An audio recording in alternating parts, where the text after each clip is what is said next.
અને માની વાતો તો આખી દુનિયા બાપુ કરે છે અને માનું પદ ઊંચું છે 100%, પણ બાપ છે ને બાપ, માં કરતા સહેજે નીચો નથી. એક લખવું હોય તો લખી લેજો. કારણ કે માં છે ને એ ગમે એની પાસે બાપુ દુઃખની વાત કરીને બે આંગળા પાડીએ કે બાપો રોય એ નથી શકતો કોઈની પાસે. બાપ હોય ને કાંઈ પણ દુઃખનું વાદળું ચડ્યું હોય ને એ રાતે હૂતો હોય ને તારે બાપુ ઓશિકામાં મોઢું ભરાવીને રોતો હોય, દુનિયામાં આંગળા નથી પાડી શકતો. કૌશલ્યા જેવી માં હોય એની કુખે રામચંદ્ર પરમાત્મા જન્મે એ તો આપણને આનંદ હોય જ. પણ બાપુ દીકરાના વિયોગે દશરથ મહારાજ તરફડી મરે. એ બાપુ દીકરા ઉપર બાપનો પ્રેમ કેટલો હશે.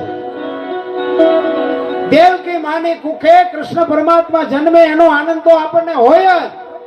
પણ કૃષ્ણ પરમાત્મા જન્મ્યા પછી મારા દીકરાને કોઈ દુશ્મન મારી ન નાખે એટલા માટે કાળી ડિબાંગ રાત હતી ને, તેથી ટોપલામાં કૃષ્ણને મૂકી અને યમુના નદીમાં ગળા હમાણા પાણીમાં બાપુ વસુદેવ બાપુ નીકળ્યા અને ગોકુળમાં મૂકવા જાય. એ બાપને કેમ ભૂલી શકાય? બાપનું પદ કાંઈ નીચું નથી, પણ મારો કહેવાનો મીનિંગ એ છે કે માનું પદ બાપ કરતા પહેલું છે, પણ તરત જ બાપનું પદ છે. પ્રથમ પેલા કોને સમરીએ કોના લઈ નામ, માત પિતા ગુરુ આપણા લઈ અલગ પુરુષના નામ. પેલી માં છે, પછી બાપ છે, પછી ગુરુ છે. અને આ ત્રણેયનો જો બાપુ હરખી તમે સેવા કરો ને તો ભગવાનને બોલાવવા નહીં પડે, તમારી ઝૂંપડીએ વગર સરનામે આવવાનું. અમુક તો એમ જ કે અમુક ગુરુ બન્યા હોય ને, ગુરુ આ વિડીયો ભલે ઉતરતો કા, અમુક ગુરુ બન્યા હોય ને એમ કે મા બાપ ને નહીં માનવાના, હું જ બધું હોય. એવો પંથ નીકળ્યો છે. એક બે જગ્યાએ અમે ભજનના પ્રોગ્રામમાં ગયા હતા ને તો અમને બાપુએ કીધું કે બેનો વિશે તમારે કઈ નહીં બોલવાનું. કેમ? કે અમારા સંપ્રદાયમાં કે બેનોનો નિષેધ છે. તો મેં કીધું બાપુ તમે ક્યાંથી આવ્યા? ઉપરથી ધમકો માર્યો તો તમે કહો તો આપણે પ્રોગ્રામ કરી નકર આપણે હજી કઈ આપણે સ્ટેજ ઉપર ચડ્યા નથી. તમારી મેં કોઈ જનેતા તો હશે ને બાપુ, ખોટું લાગે માફ કરો. એ કે એ બધી વાત જવા દો, પણ કે એ કઈ બોલવાનું નહીં. મેં ન બોલવાનું હોય હું સૌ ઘરે, આપણે કઈ પ્રોગ્રામ કરવો નથી. હું તો મા વિશે પહેલા બોલીશ. મેં કહું તમારી ઈચ્છા હોય પ્રોગ્રામ કરો, ન કરો. કે અહીંયા 2-4 જણ મારા મહાદેવભાઈ જેવા હતા મારા મિત્ર, બાપુ કે તમે શાંતિ બેહો બાપુ, હા અમારા ગામમાં કે 10 પ્રોગ્રામ કરી ગયા, આમને સાંભળવા આવે, તમને કોઈ નથી સાંભળતું. અને પછી આખી નગરી બેનું ની જ વાતો કરી. આમાં જ બેઠો હતો સોફામાં, ભલે નગ બેઠા હળગે. તમે વિચાર તો કરો, જો સંતોની જો આવી વાતો હોય, સાધુ જો એમ કહેતો હોય કે માં વિશે નહીં બોલવાનું, હવે આ ગાડી પાટે હાલે કોઈ દી? અરે માં તો માં છે. રામ માં બોલો ને મોઢું ભરાઈ જાય. કૃષ્ણ પરમાત્મા જયારે એમ કહેવાય બાળ અવસ્થા હતી ને, અને જશોદા માં પાલક માં, જે જનેતા તો નહીં, એ પાલક માં બાપુ આમ વલોવે ઓસરીમાં, અને કૃષ્ણ પરમાત્મા ફળિયામાં રમે છે ને, અને માનું ધ્યાન ન રહે ને એવી રીતે બાપુ કૃષ્ણ પરમાત્માએ માટી મોઢામાં નાખી અને માં જોઈ ગયા. અને કૃષ્ણ પરમાત્માને જશોદામાં ખોળામાં લઈ અને કૃષ્ણને કહે છે મોઢું ખોલતો. કૃષ્ણ પરમાત્મા મોઢું નથી ખોલતા, એટલે માં મારવા માંડ્યા, તોય કૃષ્ણ મોઢું નથી ખોલતા. નારદજી અહીંયાથી નીકળ્યા. નારદજી કે હુકામ ને બાપુ લાલાને મારો છો? તો કે પણ એને માટી ખાધી, એના પેટમાં જશે તો એને પીડા થશે. બાપુ માં છે ને,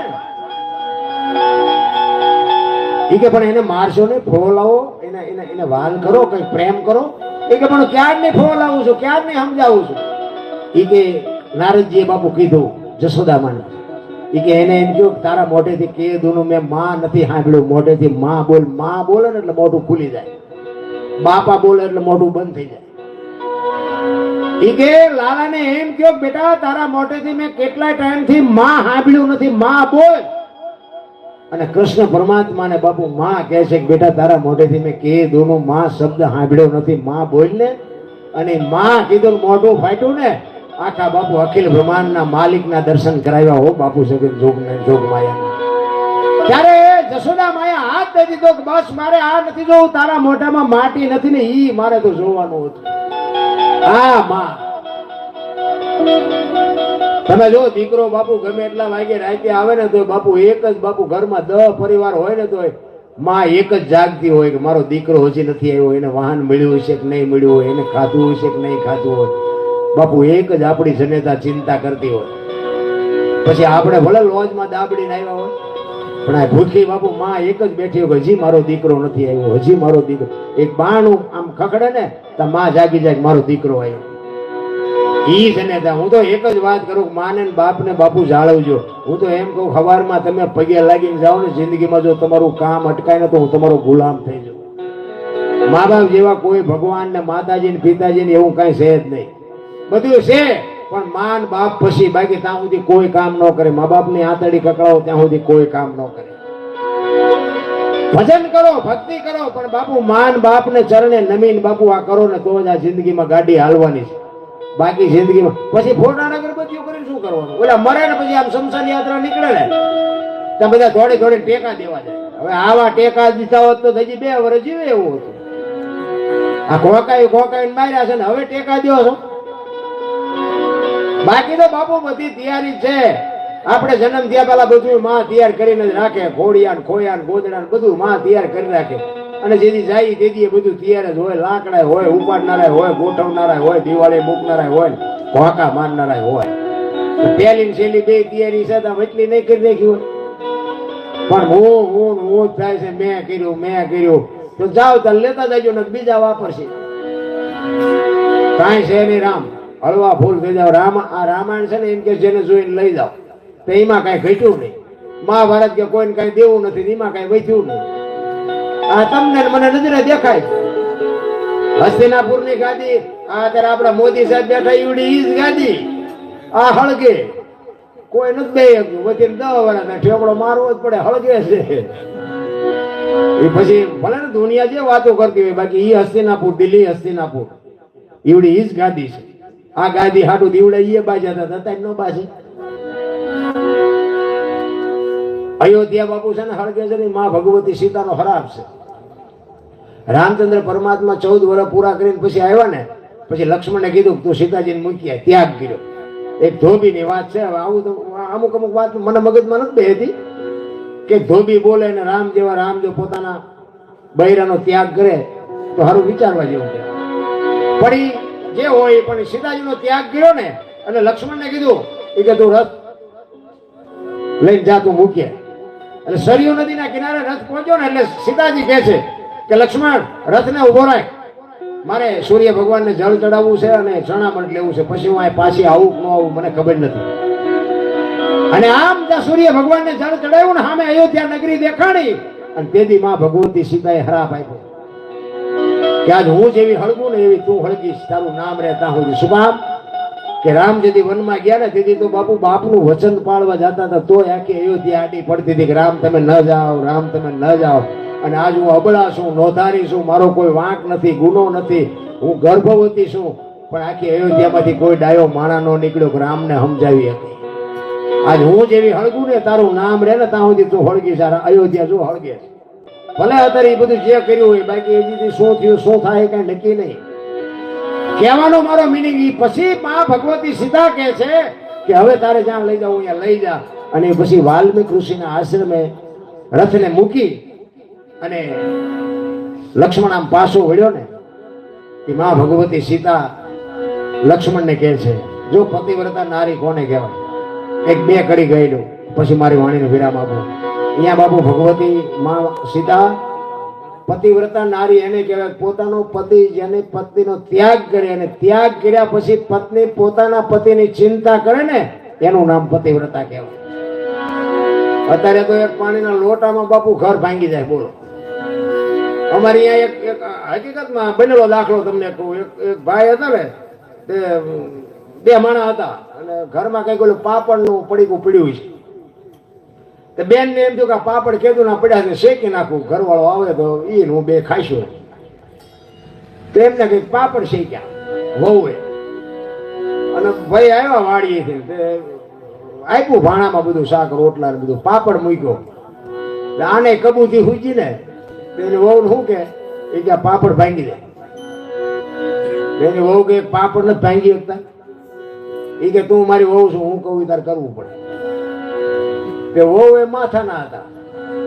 એ કે નથી ભાંગી દેવું. એ કે ના ભાંગી જ દે. ઓલી કે નથી ભાંગી ગયો બાપુ, એક પાપડ ભાંગવામાં ઘર ભાંગી ગયું, પાપડ નો ભાંગ્યું. એ ધોયેલ મૂળા જેવા હજી રખડે. એટલે આપણા ગરડા ક્યાં આ બનેલી હકીકત દો સત્યામાં. મને એ ભાઈ નું નામ આવડે છે ને ક્યાં ગામના છે એવું ન બોલે. આ વિડીયો ચાલુ કોક ને એમ થાય કે મારી શું થાય. સત્ય હકીકત ની વાત કરું. એટલે ઓલા ગરડા આપણે કહેતા ને કે શેકેલો પાપડ તમારીથી ન ભાંગે, બીજું શું કરી શકવાના હતા. તો મને એમ જો કે પ્રૂફ કરી દીધું ગરડાજી બોલ્યા છે. એટલે આવું કઈક તકલીફ જેવું હોય ને તો ઘરમાં સમાધાન કરી નાખાય, નકર રેવી ત્રણના મેળમાં. એ તો બૈરું ન હોય ને તારે આપણને ખબર પડે. બૈરું 2-5 દી જોયું ને 8-8 દિના આઠા ભેગા થયા હોય. એમાં હંજવારી તો કાઢે છે ને ફાયડો. એ તો ઘર જયારે હકવો તારે તમને ખબર પડે. અને એનો હિસાબ જ નથી. એટલે માં ભગવતી બાપુ રામચંદ્ર પરમાત્માની ચિંતા કરે છે, લક્ષ્મણને ભલામણ કરે છે કે લક્ષ્મણ ઉભો રે, મારે તને એક વાત કરવી છે. ઘોડાની લગામ પકડી અને માં રોતા રોતા બાપુ લક્ષ્મણને કહે છે. શું કહે છે? લક્ષ્મણ ઘડીક તો એવું ભારો મારા તમે એ ભોળાની વાગુ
લક્ષ્મણને કહે છે, લક્ષ્મણ આ હું દુઃખી છું સુખી છું એ વાત ન કરતો. અહીંયા તો હું એક રામના આધારે રહીશ. એટલે બાપુ રોતા રોતા કહે છે,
બધા શાંતિથી સાંભળે બદલ બધાનો આભાર. ભૂલ ચૂક થઈ હોય તો માફ કરજો. જય માતાજી, જય સિયારામ.